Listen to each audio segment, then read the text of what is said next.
हम पढ़ रहे हैं लूसेंट हिस्ट्री। अब इसमें नेक्स्ट टॉपिक है वैदिक कल्चर। ये 1500 बीसी से लेके 600 बीसी के बीच का टाइम पीरियड है। वैदिक कल्चर 1500 बीसी से लेके 600 बीसी के बीच का टाइम पीरियड है। और इसमें है पहले topic original home of Aryans. The location of original home of Aryans still remains a controversy. कुछ स्कॉलर्स का मानना है कि आर्यंस जो है नेटिव हैं to the soil of India, और कुछ सोचते हैं कि आर्यंस माइग्रेट हुए हैं फ्रॉम आउटसाइड, जैसे कि सेंट्रल एशियन थ्योरी है मैक्स मुलर की, और आर्कटिक रीजन थ्योरी है बीजी तिलक की। ठीक है, आर्कटिक रीजन थ्योरी किसकी है? बीजी तिलक की। और सेंट्रल एशियन थ्योरी है मैक्स मुलर की, यूरोप की। According to popular belief Aryan suppose किए जाते हैं कि वो माइग्रेट हुए सेंट्रल एशिया से into India into several stages from 2000 BC से लेकर 1500 बीसी। ठीक है, तो पॉपुलर मान्यता क्या है? सेंट्रल एशिया से आए हैं डिफरेंट वेव से, मतलब एक साथ नहीं आए, टुकड़ियों में आए, और 2000 बीसी से लेकर 1500 बीसी के बीच में आए। भोज का इंस्क्रिप्शन जो है एशिया माइनर टर्की में, वो मेंशन करता है 4 वैदिक गॉड का, इंद्रा, वरुणा, नताशया और मित्रा, जो कि प्रूव करती है सेंट्रल एशियन थ्योरी। भोज का inscription. The group that came to India first वो सेटल कहाँ पे होता था? नॉर्थ वेस्ट फ्रंटियर प्रोविंस में और पंजाब में। दैट दे कॉल्ड सप्त सिंधु, उस रीजन को उन्होंने सप्त सिंधु कहा क्योंकि वहाँ पे 7 नदियाँ थी, और वो यहाँ पे मैनी सेंचुरीज तक रहे, और फिर ग्रेजुअली वो इंटीरियर में आए ऑफ गंगा यमुना वैली।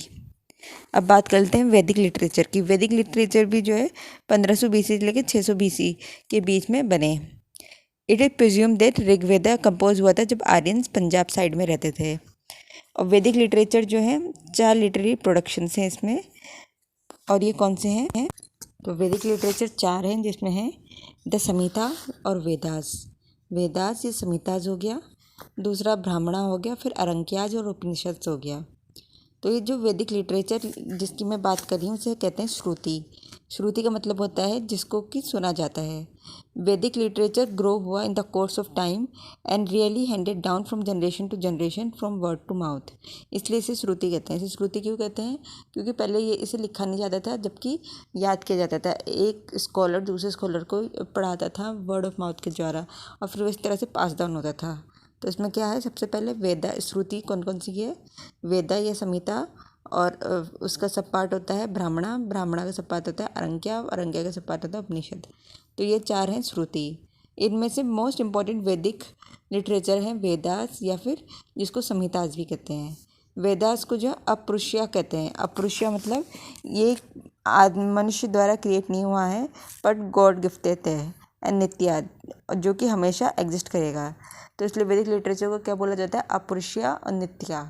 ठीक है, वैदिक लिटरेचर को कहा जाता है अपरुष्य और नित्य। अपरुष्य का मतलब होता है जो मनुष्य के द्वारा प्रकट नहीं किया गया, और नित्य का मतलब जो हमेशा एटर्निटी तक संसार में रहेगा।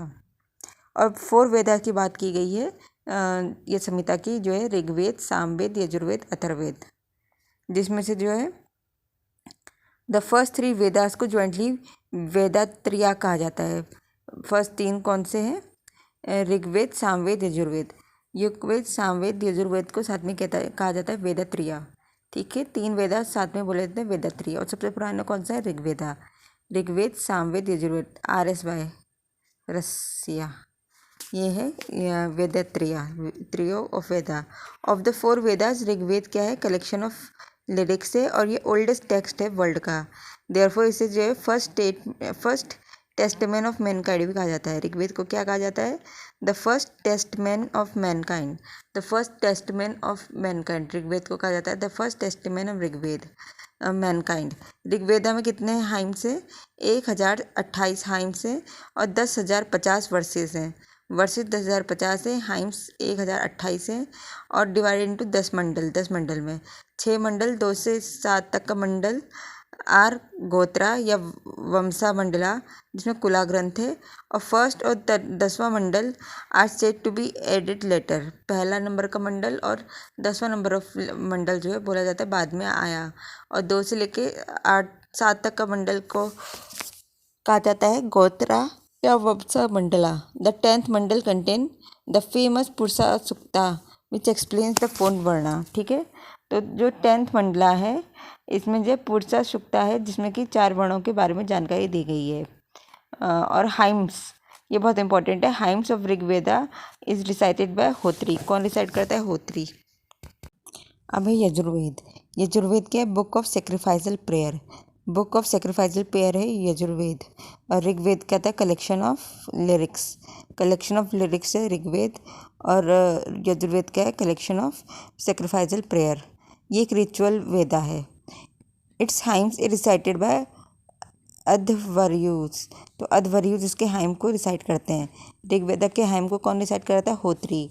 और यजुर्वेद, यजुर्वेद के कौन रिसाइट करता है? अधर्वायुज। इट इज़ डिवाइडेड इनटू दो पार्ट। यजुर्वेद दो पार्ट में डिवाइडेड है, कृष्ण यजुर्वेद और शुक्ल यजुर्वेद। यजुर्वेद दो पार्ट्स में डिवाइडेड है, कृष्ण यजुर्वेद और शुक्ल यजुर्वेद में। In contrast to the first two, which are in verses entirely, this one is in both verses and prose. तो ये जो है वर्सेस और प्रोस दोनों में है। फिर आ गया सामवेद। सामवेद क्या है? Book of chant. इसमें 1549 वर्सेस है। कितने वर्सेस है? 1549। और वहाँ ऋग्वेद में कितने वर्सेस थे? 10,058, 10,580, 10,508 वर्सेस थे। और इसे 12,549 वर्सेस है। All the verses excluding 75 Rigveda से लिया गया है। एक्सक्लूडिंग 75 वर्सेस, बाकी सारे वर्सेस ऋग्वेद से लिए गए हैं। Hymns of Samaveda is recited by Udgatri. Udgatri जो है रिसाइट करता है सामवेद को। ये इंपॉर्टेंट इंडियन म्यूजिक के लिए बहुत इंपॉर्टेंट है वेद। सामवेद इंडियन म्यूजिक के लिए बहुत इंपॉर्टेंट है। फिर है अथर्ववेद। अथर्ववेद के बुक ऑफ मैजिकल फॉर्मूले। अथर्ववेद क्या है? बुक ऑफ मैजिकल फॉर्मूले। ये फोर्थ और लास्ट वन है और इसमें चार्म्स एंड स्मेल है for ward off evil diseases. For long time it is not included in the category of Veda. बहुत समय तक इसे जो है वेदा की कैटेगरी में नहीं लिया गया था। तो फोर वेदास का अगर हम रिवीजन मारे जल्दी से, तो ऋग्वेदा क्या है? कलेक्शन ऑफ लिरिक्स है और इसे होत्री बोलता है। फिर उसके बाद आता है यजुर्वेद। यजुर्वेद क्या है? बुक ऑफ सेक्रीफाइजल प्रेयर है और इसके अधर्वायु इसके जो हैं सिंगर हैं। फिर सामवेद। सामवेद के जो है चांट्स है, बुक ऑफ चांट्स, और इसका सिंगर उद्गट्री है। और अथर्ववेद बुक ऑफ मैजिकल फॉर्मूले हैं और इसका सिंगर तो इसमें लिखा ही नहीं है कौन है। फिर इसके बाद है ब्राह्मणास। ब्राह्मणास क्या होते हैं? ये एक्सप्लेन करते हैं हाइम्स ऑफ वेदास। अब वेदास में जो गाने लिखे हैं उसको एक्सप्लेन करने का काम होता है ब्राह्मणास का। They are written in prose and are ritualistic manner. और ये जो है कहानी के फॉर्म में लिखे होते हैं, प्रोज और रिचुअलिस्टिक मैनर में लिखा होता है। ब्राह्मणा का मतलब होता है सेक्रीफाइस। ब्रह्मा का मतलब होता है सेक्रीफाइस। ब्रह्मा का मतलब क्या होता है? Sacrifice. The various sacrifice ritual have been elaborately discussed in Brahmana. Every वेदा है सेवरल ब्राह्मणा अटेस्ट टू इट। ठीक है, तो सीधी सी बात है कि सबसे पहले है वेदा। वेदा में जो है प्रोज फॉर्म में लिखा रहता है, जो भी लिखा रहता है, मतलब श्लोक वगैरह। फिर उसके बाद आता है ब्राह्मणा। ब्राह्मणा क्या होता है? उस श्लोक का भावार्थ। ठीक है, और वो किस फॉर्म में लिखा होता है? वो लिखा होता है आपका प्रोज के फॉर्म में। फिर उसके बाद आता है इसके संग अब कौन से ब्राह्मण है किसका? तो ऋग्वेद के दो हैं, एक है ऐत्रेय, फेमस ऐत्रेय, दूसरा है कौतिकी। कौशिक होते हैं ना ऐसे, कौशितिकी।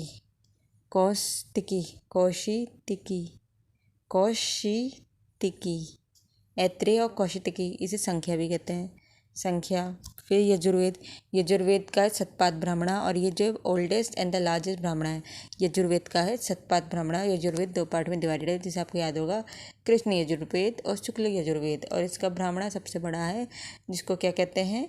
शतपाद ब्राह्मणा। और दूसरा है इसका तैतरिया। एक है तैतरिया, एक है शतपाद ब्राह्मणा। यजुर्वेद के दो हैं, यजुर्वेद के भी दो हैं। ऋग्वेद के भी दो थे। ऋग्वेद के दो कौन से थे? फिर से रिवाइज मारे। ऋग्वेद के दो कौन से थे? एक था आपका कौशिकी और दूसरा था ऐत्रेय। कौशिकी को संख्या भी कहते हैं, कौशिकी संख्या और ऐत्रेय।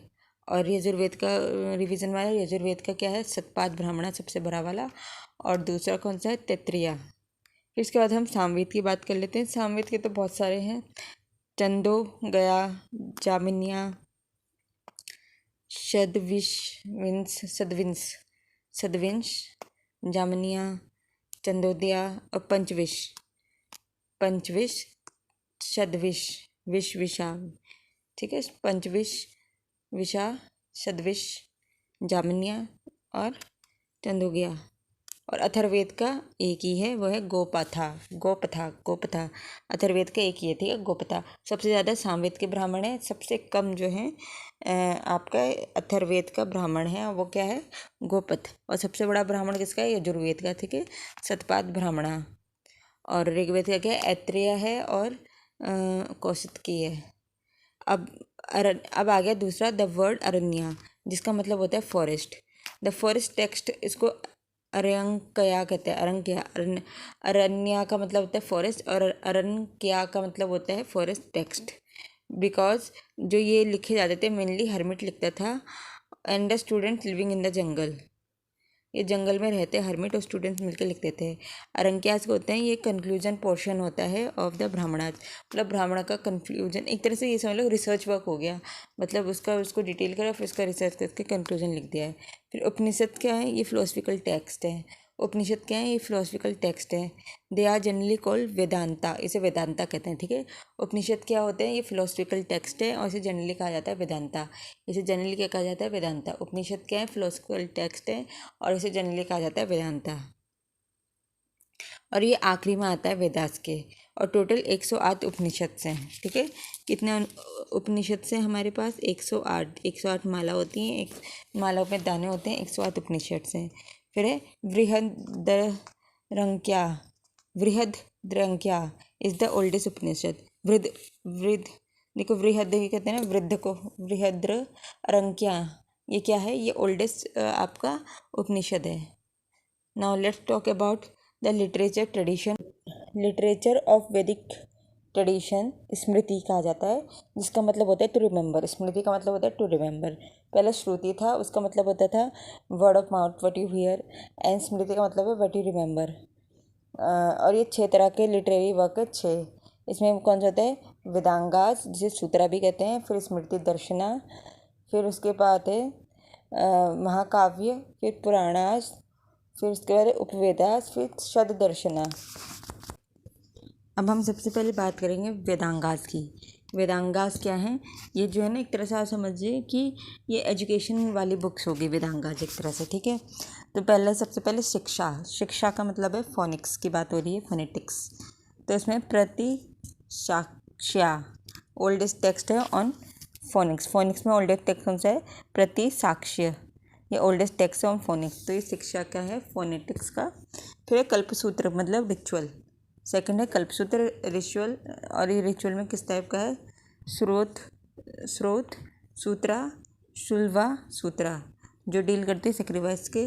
गृह सूत्रा ये फैमिली सेरेमनी से, और धर्म सूत्रा वर्णाज आश्रम, इसके बारे में पढ़ता है। धर्म सूत्रा वर्णा आश्रम के बारे में कहते हैं, गृह सूत्रा फैमिली सेरेमनी के बारे में कहते हैं, श्रोता सूत्रा डील विथ सेक्रीफाइस।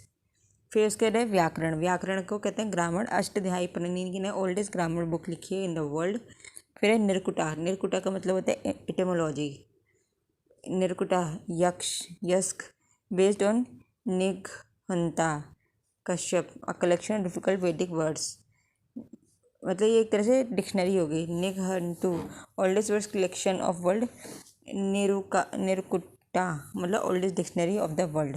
फिर चंदा, ये है मैट्रिक्स। चंद्रसूत्रा फेमस टेक्स्ट है ये। फिर ज्योतिषिया, ये एस्ट्रोनॉमी है। वेदांगा ज्योतिषीय लघुमुनि ओल्डेस्ट ज्योतिष टेक्स्ट है। ओल्डेस्ट ज्योतिष टेक्स्ट कौन सी है, वेदांगा ज्योतिषी। इसे बार बार याद करना पड़ेगा। There are 6 Vedangas. फिर इसके बाद होगी Smritis. There are 6 famous Smritis. Manusmriti है प्री गुप्ता पीरियड की, ओल्डेस्ट स्मृति है मनुस्मृति। और इसके कमेंटेटर कौन थे, विश्वरूपा, मेघातिथि, गोविंदराज, कुलुक भट्ट, ये 4 इसके कमेंटेटर थे मनुस्मृति के। फिर आ गया यज्ञवाल्क्य स्मृति। यज्ञवाल्क्य स्मृति ये भी प्री गुप्ता पीरियड है। इसके कमेंटेटर कौन थे, Vishwarupa, Jimutavahana, Vijnaneshwara, Apararka, a king of Shilahara dynasty. फिर है नारद स्मृति, गुप्ता पीरियड की है, पराशर स्मृति भी गुप्ता पीरियड की, बृहस्पति स्मृति गुप्ता पीरियड की, कात्यायना स्मृति भी गुप्ता पीरियड की है। फिर 2 महाकाव्य हमारे रामायण जो कि वाल्मीकि ने लिखी है, इसे आदि काव्य भी कहते हैं, oldest epic of the world. Ramayana क्या है? Oldest epic of the world, ये वाल्मीकि द्वारा लिखी गई है, आदि काव्य भी कहते हैं। एट प्रेजेंट इसमें जो है 24,000 श्लोक हैं। ओरिजिनली इसमें 16,000 थे, फिर 12,000 हुए, फिर फाइनली 24,000 हो गए। इसमें 7 खंड है, 7 खंड मतलब 7 सेक्शन है या चैप्टर भी कह सकते हैं। फर्स्ट एंड द 7th खंड जो है बाद में ऐड किए गए रामायण में, फर्स्ट 7th खंड बाद में ऐड किए रामायण में।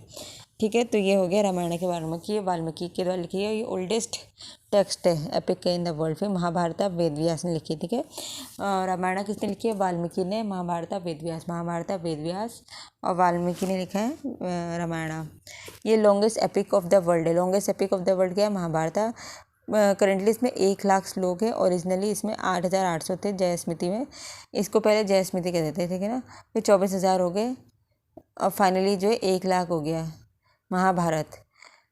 इन द 18 परवाज, और इसमें 18 परवाज हैं, खंड, उसमें खंड शब्द यूज़ किया गया है, इसमें परवाज शब्द यूज़ किया गया है। और इसमें वंशा सप्लीमेंट्स प्लस द हरिवंशा भी है जो सप्लीमेंट करती है भगवत गीता। हरिवंश की कसम खाते हैं ना गोरखा, वो भगवत गीता होती है, तो इसे हरिवंशा सप्लीमेंट कहते हैं। ठीक है ना, तो ये भगवत गीता है। ये भीष्म पर्व महाभारत से लिया गया है। फिर शांति पर्व इज द लार्जेस्ट पर्व ऑफ महाभारत। लार्जेस्ट पर्व ऑफ महाभारत कौन सा है? शांति पर्व।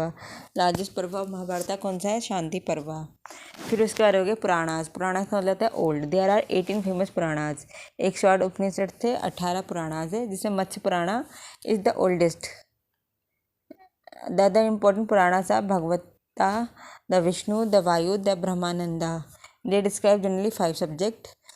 जो ये होता है पुराण, जिसमें 5 सब्जेक्ट होते हैं। क्या? सर्गा मतलब क्रिएशन ऑफ वर्ल्ड, प्रतिसर्गा मतलब recreation after dissolution of the world, वंशा मतलब geology of gods and rishis, फिर मानव अवतार, मनु का रीन और उसके फर्स्ट ह्यूमंस, फिर वंशानुचरितम मतलब geology of various world dynasty, Vanshanucharitam मतलब डिफरेंट वर्ल्ड डायनेस्टीज की जियोलॉजी। फिर आगे उपवेदास। उपवेदास क्या होते हैं? ये ऑक्सिलरी होते हैं टू द वेदास, ये भी इम्पोर्टेंट है। जैसे आयुर्वेद, आयुर्वेद ऋग्वेद से रिलेटेड है, आयुर्वेद ऋग्वेद से रिलेटेड है। गंधर्व वेद वेद से रिलेटेड है। धनुर्वेद जो है यजुर्वेद से रिलेटेड है। और शिल्प वेद या अथर्ववेद, ये जो science of art and craft, ये अथर्ववेद से रिलेटेड है। फिर 6 स्कूल है इंडियन फिलोसफी के, इसे कहते हैं शतदर्शना। 6 स्कूल हैं ऑफ इंडियन फिलोसफी। ठीक है, पहले संख्य दर्शना, इसके फाउंडर हैं कपिल, और इसमें संख्य सूत्र है। फिर योग दर्शना पतंजलि का है और इसके योग सूत्र है। फिर न्याय दर्शना जो है अक्षपद गौतमा का है। न्याय दर्शना किसका है? अक्षपद गौतमा का, और उन्होंने न्याय सूत्र लिखा है। फिर विशेषिका दर्शना जो है उल्लुक कन्नडा का है, और उन्होंने विशेषिका सूत्र लिखा है। फिर मीमांसा पूर्व मीमांसा जामिनी का है, और पूर्व मीमांसा सूत्र लिखा है वेदांत या उत्तर मीमांसा जो है बद्रायना का है, इसने ब्रह्मा सूत्र या वेदांत सूत्र लिखा है, ब्रह्मा सूत्र या वेदांत सूत्र लिखा है। फिर से सददर्शन क्या है? ये इंडियन स्कूल ऑफ फिलोसफी है, जिसमें संख्या दर्शना कपिल ने लिखा है, योगा दर्शना पतंजलि ने लिखा है, न्याय दर्शना अक्षपदा गौतमा ने लिखा है, विशेषिका दर्शना उल्लुक कन्नड़ ने लिखा है, मीमांसा पूर्व मीमांसा इसे जामिनी ने लिखा है, वेदांता या फिर उत्तरा मीमांसा ये बद्रायन ने लिखा है। और संख्या दर्शना में क्या है? संख्या सूत्र, योग दर्शना में योगा सूत्र, न्याय दर्शना है न्याय सूत्र, विशेषिका दर्शना में विशेषिका सूत्र, मीमांसा पूर्व मीमांसा सूत्र, और उत्तरा मीमांसा में उत्तरा सूत्र या फिर ब्रह्मा सूत्र। तो ये आ गया आपके 6 स्कूल्स ऑफ इंडियन फिलोसफी। तो जो जितनी भी बुक्स और ये सब मैटर है, ये कब लिखा गया है? 1500 BC से लेकर 600 BC के बीच में।